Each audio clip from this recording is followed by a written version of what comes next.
Muy bien. Así que felices de lo que Dios está haciendo allá. Hoy quiero simplemente encerrar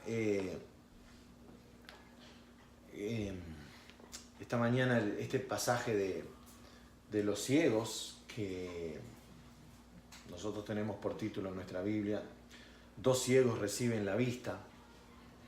Que hace parte de una serie de milagros que terminan en una de las declaraciones más maravillosas de Jesús que vamos a leer en el versículo 38, y a partir de ahí comienza una nueva etapa en la vida de Jesús donde empieza a multiplicarse su ministerio a través de los llamados apóstoles, de los 12 apóstoles, y no vamos a hablar de los apóstoles en términos de apostolado. Ya vamos a llegar ahí, ya a su momento. Entonces, por ahora es Jesús el que ha hecho la obra y viene haciendo una obra profunda. Y fíjense que esta serie de elementos y de milagros que Mateo viene recopilando y enseñándonos van conformando la imagen del Cristo como Mateo lo ve, o sea, del Cristo, y entiéndase Cristo, no Jesús. O sea, no solo el Jesús que se proclama el Hijo de Dios, sino que Mateo está pintando la figura del Mesías. Este no es cualquier otro profeta, otro maestro, otro hombre de Dios. Este es Dios. Este es el Mesías, el Cristo. Y no de manera casual, como lo hemos visto cuando empezamos este nuevo pasaje, que está dentro del capítulo 9. Y por favor, yo se lo vuelvo a repetir, después lean los completos los capítulos. Obviamente que para efectos del estudio es mejor ir tomando la propia separación que la Biblia hace, porque nos ayuda a contextualizar. Sin embargo, para entender mejor la obra de Jesús, yo los animo a que lean los capítulos enteros, quitando los títulos. Además, un buen ejercicio, claro, en los teléfonos no se puede hacer, pero un buen ejercicio que yo le digo a la gente en las Biblias escritas es: tapen los títulos. Póngale un papelito por un rato, no para siempre.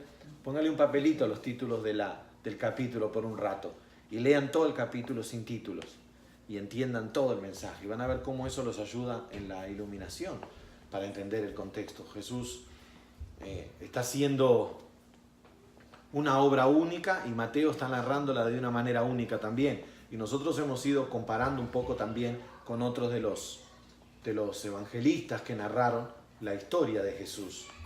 No hay ningún otro hombre contemporáneo a Jesús que haya tenido tanto registro tan claro como tenemos nosotros de Jesús y de sus discípulos. No existe ninguna obra en la tierra que se compare a las Escrituras en ese sentido, a la cantidad de manuscritos que nosotros tenemos sobre eso. Es único, ¿verdad?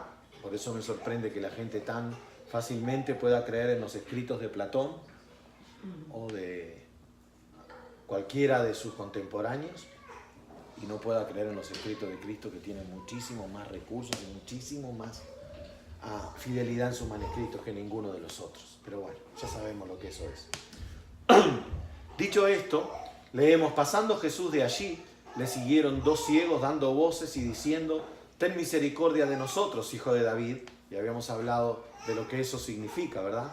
Y llegado a la casa, vinieron a él los ciegos y Jesús les dijo: ¿creéis que puedo hacer esto? Ellos dijeron: sí, Señor. Entonces les tocó los ojos diciendo: conforme a vuestra fe os sea hecho. Y los ojos de ellos fueron abiertos. Y Jesús les encargó rigurosamente diciendo: mirad que nadie lo sepa. Pero salidos ellos divulgaron la fama de él por toda aquella tierra.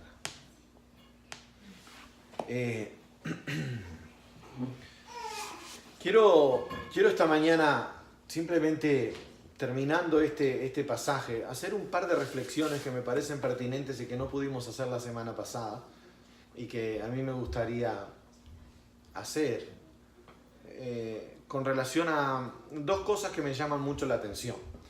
Y para entenderlas, no lo voy a hacer con ustedes, pero los que nos miran ahora, les animo a que revisen un poco lo que hablamos anteriormente, porque en el contexto de lo que los ciegos dicen, ten misericordia de nosotros, hijo de David, de su perseverancia, de su seguridad, de que lo siguen a Jesús y obviamente que ellos quieren recibir la vista, ¿verdad?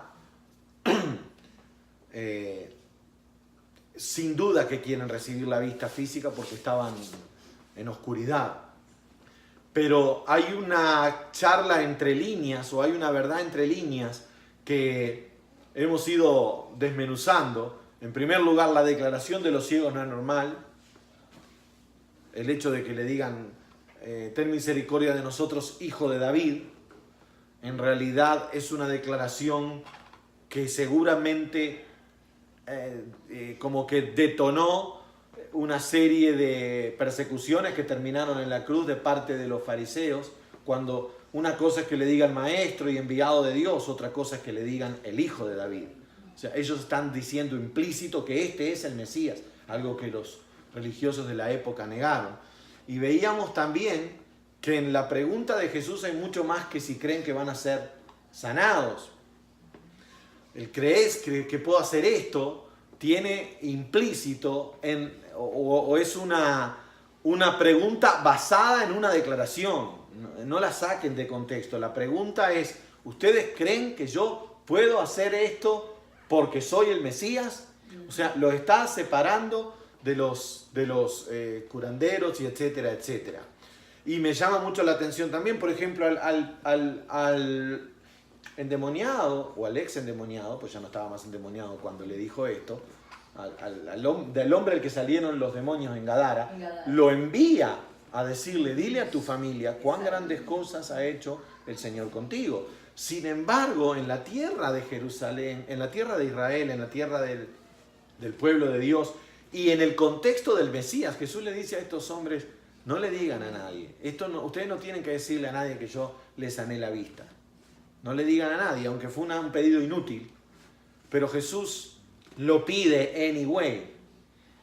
Y hay nos hemos encontrado con este pedido de Jesús anteriormente, y no sé cuántos lo recuerdan, pero nosotros analizamos varias cosas con relación a esto, que tiene muchas connotaciones.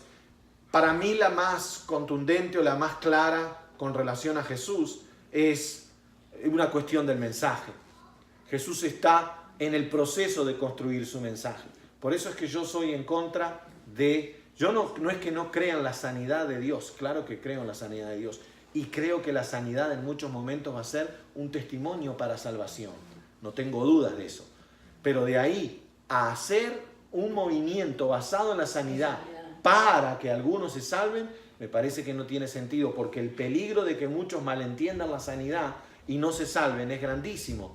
La realidad es que cuando tú vas a una campaña y ves que los números que te dan, y yo trabajé en eso muchísimo tiempo, cuando te dan las famosas tarjetas de salvación de una campaña de Benny Hinn, el 99% de las personas son cristianas already, o sea, ya son gente que supo de Benny Hinn en una iglesia y fue a la campaña. Aquí esto no es una crítica a Benny Hinn, por favor que no se malentienda. Tengo mis diferencias con él, pero ahora a mí no me gusta andar tirando piedras. Yo lo que sí estoy diciendo es que cuando te dan las tarjetas, el 99% son cristianos y del 1% que sigue siendo un número grande, que dice que se convirtió, en realidad es gente que no se convirtió en nada. Hay que reevangelizarla si es que te dejan. Muchos de ellos incluso testificaron de una sanidad que después dijeron que no, o se olvidaron de que Dios los sanó. No fueron 10 los que fueron sanados, dijo Jesús. ¿Cómo volvió uno? Pero eso no pasaron ni siquiera, no es que fue el año siguiente, fue inmediato que 9 se fueron con su sanidad para otro lado. ¿Me están siguiendo el pensamiento? Yo sospecho que, no creo que sea la única razón y no me creo saber exactamente la razón, pero tengo una sospecha muy grande que en la construcción del mensaje del Evangelio Jesús no quería propaganda milagrera. Jesús quería asegurarse que la gente entendiera. De alguna manera el Gadareno iba a contar de un hecho que era el Gadareno llegó a ser prácticamente una luz en las tinieblas, era el testimonio de que Dios los podía salvar y ellos no querían. Era casi un juicio sobre Gadara. Y ahí Jesús lo envía. Sencillamente cuenta que eres libre. En este caso, estos hombres que han declarado tú eres el Mesías y todo, Parece que Jesús sabía que ellos iban a hablar más de su sanidad física que del hecho en sí, o quizás el propio hecho del riesgo que estos hombres podrían correr al andar declarando que Jesús era el Mesías. Hay varias posibilidades, las hemos ido analizando, no lo quiero hacer hoy, pero sí hay un principio básico del que nos podemos asegurar. Jesús nunca usó el milagro como propaganda. Me llama mucho la atención que la iglesia sí lo use. Que nos interese más que la gente sepa Jesús sana que Jesús salva y que tú estás perdido. Porque el mensaje de salvación empieza. Ayer yo le decía a una persona que me decía, porque cuando yo acepté a Jesús, le digo, para un poquito, tú no aceptaste a Jesús, Jesús te aceptó a ti. Tú estás equivocado. Tú no aceptaste a Jesús. Tú le suplicaste que Él te aceptara y Él, por amor, te aceptó.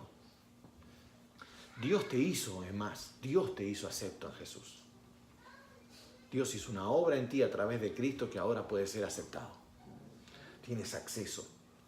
Tú no aceptas a Jesús, tú no tienes ningún derecho. Tú lo que haces en tu corazón es reconocer y creer. Jesús te da la libertad de creer o no creer, de rendirte o no rendirte.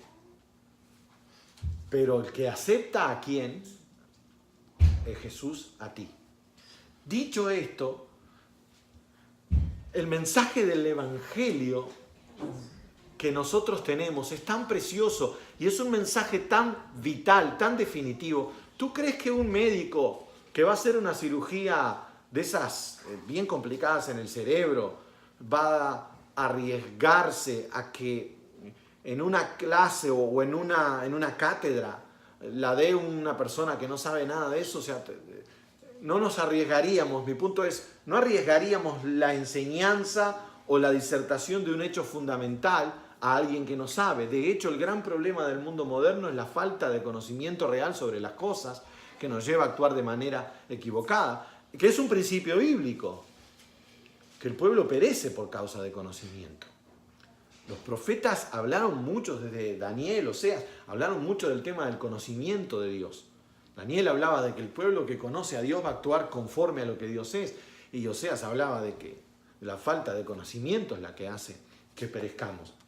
A donde quiero llegar es que Jesús reservó mucho la propagación de su nombre con relación a la gente que hacía milagros. Es más, yo les diría a ustedes que el 80% de las veces que Jesús sanó hizo una recomendación que no hubiera propaganda sobre eso. Y creo que ahí hay un mensaje claro. La iglesia tiene poder La iglesia no tiene poder, vamos a aclarar eso. La iglesia, bueno, a ver cómo lo digo. Dios le ha dado el poder a la iglesia para proclamar sanidad muchas veces y a través de la iglesia, cuando digo la iglesia, Dios elige diferentes hombres, pero es el cuerpo de Cristo en sus dones, aunque a nosotros nos encanta exaltar personas, a través de los cuales Dios hace su obra sanadora. Sin embargo, nuestra misión es proclamar el Evangelio de Jesucristo. Mientras vamos y hacemos discípulos, hay señales que nos van a seguir.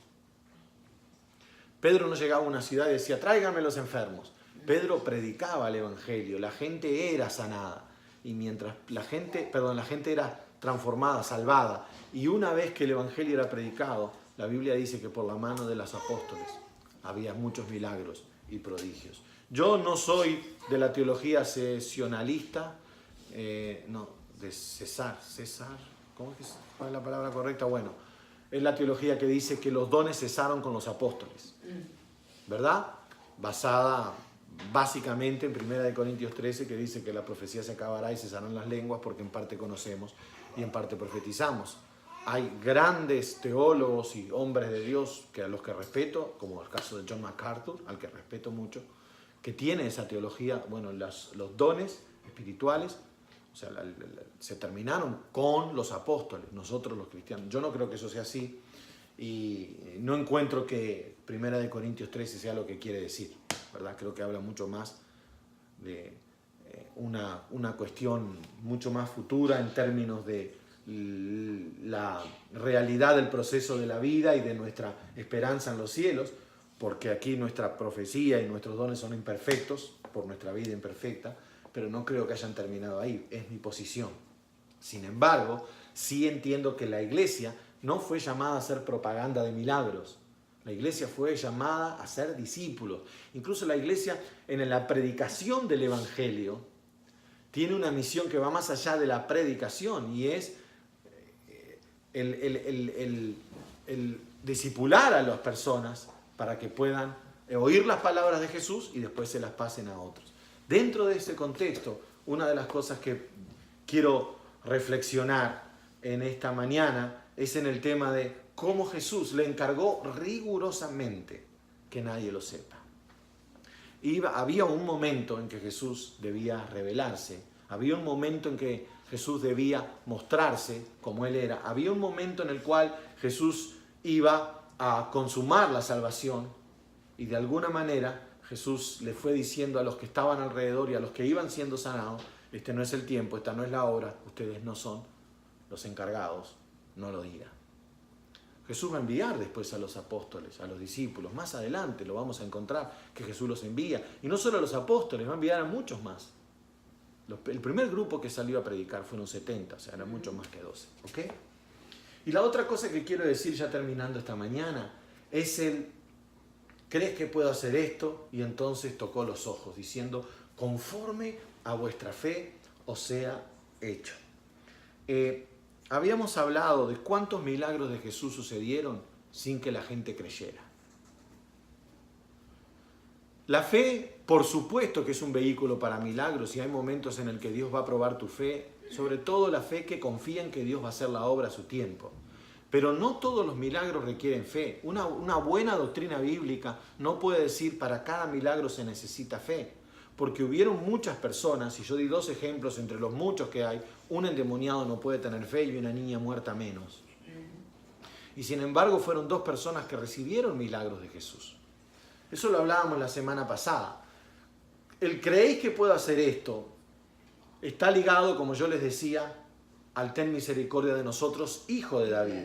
Jesús le toca los ojos porque sabe que ellos vienen buscando una sanidad física, pero no les dice reciban la vista o sé sano. Les dice conforme a vuestra fe os sea hecho. Y los ojos de ellos fueron abiertos. Ahora, miren qué tremendo que es este concepto de Jesús: conforme a tu fe te sea hecho. Es una realidad que vamos a encontrar varias veces en las Escrituras. Es interesante que cuando el apóstol Pablo habla de la transformación de vida, hablando en el capítulo 12, dice que ninguno tenga más alto concepto de sí que el que debe tener, sino que piense de sí con cordura, conforme a la medida de fe que Dios repartió a cada uno. O sea, Dios nos ha dado a todos la capacidad de creer, tenemos una medida de fe. Sin embargo, yo soy un convencido de que nuestra fe está contaminada y que nosotros tenemos el problema de nuestro crecimiento en Dios y nuestra iluminación con relación a la verdad de Dios. Esto no es un tema de si tú vas a recibir el milagro o no, o si tú vas a recibir más dinero o no. Aquí hay un tema de revelación, aquí hay un tema de conocimiento, aquí hay un tema de cuánto tú vas a tener de Jesús. Yo sospecho mucho que la idea de Jesús para estos ciegos era mucho más que vieran. ¿Qué es lo que ustedes están buscando en mí? ¿Solo sanidad física? Recíbanla. ¿Ustedes ven al Mesías como el que viene a salvarlos? Recíbanlo. Algunos dicen que aquellos hombres no solo recibieron la sanidad física, sino que recibieron la sanidad espiritual, que vieron claramente quién era Jesús. Puede ser. Yo no estoy tan seguro, porque Jesús después les dice que nadie sepa lo que acaba de pasar. Quizás es simplemente porque no tenían la capacidad de compartirlo. Quizás era una cuestión de tiempo y profecía. No lo sé, no nos dice la Biblia exactamente por qué era. De nuevo, insisto, hay muchísimas opiniones de muchos expertos sobre lo que eso fue. Sin embargo, lo que yo sí quiero rescatar esta mañana, ya para terminar, es los ojos de ellos fueron abiertos. Ellos creyeron realmente que Jesús era el Mesías y que tenía el poder para darles vista. No sabemos exactamente si realmente aquellos hombres fueron iluminados. Yo sospecho que sí. que quizás fueron iluminados y vieron al Mesías, aunque también sospecho que no pudieron entender ni ver todo lo que realmente Jesús era y no estaban preparados para compartirlo. Hay una posibilidad, y algunos dicen que pudieron creer para que sus ojos fueran abiertos, pero no lo suficiente para ver al Cristo y poder proclamarlo como tal. Bueno, esos todos son especulaciones. Sin embargo, yo esta mañana quiero plantarles el desafío siguiente. ¿Cuál sería la transformación en tu vida si Dios te dijera, o cuando Dios te dice, conforme a tu fe sea hecho?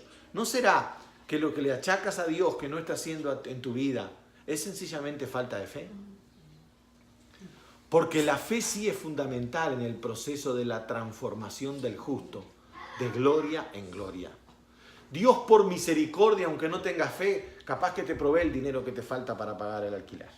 Aunque estés llorando en un cuarto diciendo, Señor, ya no sé, tú me has abandonado, no creo que tú me lo des. Dios, por gracia y misericordia, te puede dar el dinero para el alquiler.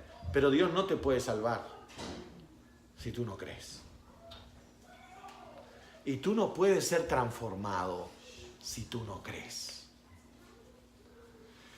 En esta mañana quiero plantearte la posibilidad de que tu falta de crecimiento o la falta de éxito o trascendencia que tiene tu vida en Cristo no está supeditada a que Dios no te eligió, o Dios no te ama, o Dios no tiene planes contigo, sino a que en muchos casos tú has perdido la fe.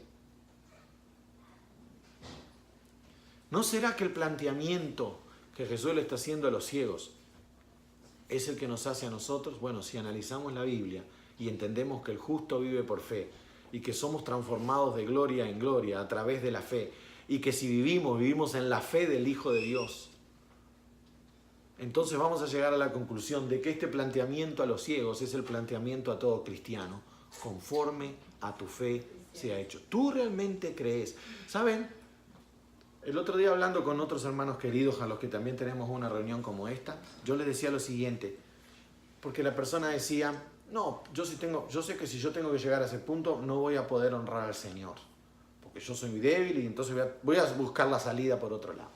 Y yo le decía, aunque pienses eso y sea una declaración en esta, no lo repitas, sino comenzá a declarar en la fe del Hijo de Dios, yo te pido, Señor, la ayuda para que yo en el momento pueda creer y ser fiel. Aquello que dijo Jesús sobre Pedro, yo no le impedí a Satanás zarandearte como a trigo porque tú necesitas ser zarandeado como a trigo, pero he rogado por ti para que tu fe no falte. Ahora, yo soy un convencido de que la fe de Pedro no faltó. Ustedes dirán, ¿cómo no faltó si lo negó? Sí, lo negó por miedo, pero la fe de Pedro funcionó cuando tuvo que arrepentirse y correr a Jesús. Él creyó que había en Jesús amor para recibirlo. Ahí es donde funciona la fe, en creer que Dios te ama, que no te ha abandonado, que tiene un plan para ti y que puede hacer obras contigo. Esa fe te va a llevar a buscarlo en medio de la crisis, a no dejarte llevar por sentimientos de pobre de mí o de mentira de Satanás. Tú ya no eres elegido, tú no vales, mira, el Señor te ha abandonado. La fe se sobrepone a esas mentiras y la fe puede hacer que tú trasciendas eso y crezcas en la obra de Dios. Conforme a vuestra fe, tú eres transformado, tú tienes la forma de tu fe. Si realmente le crees a Dios, tú vas a crecer. ¿Amén? Vamos a orar. Padre, gracias por esta mañana y gracias por tu palabra.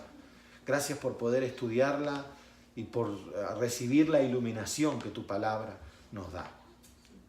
Señor, tú nos dices en este mismo sentir, en esta misma idea, conforme a tu fe te sea hecho. Y dices nuestro nombre, Gaby, conforme a tu fe te sea hecho. Señor, yo no puedo vencer esta tentación. Conforme a tu fe, ¿la vas a vencer o no?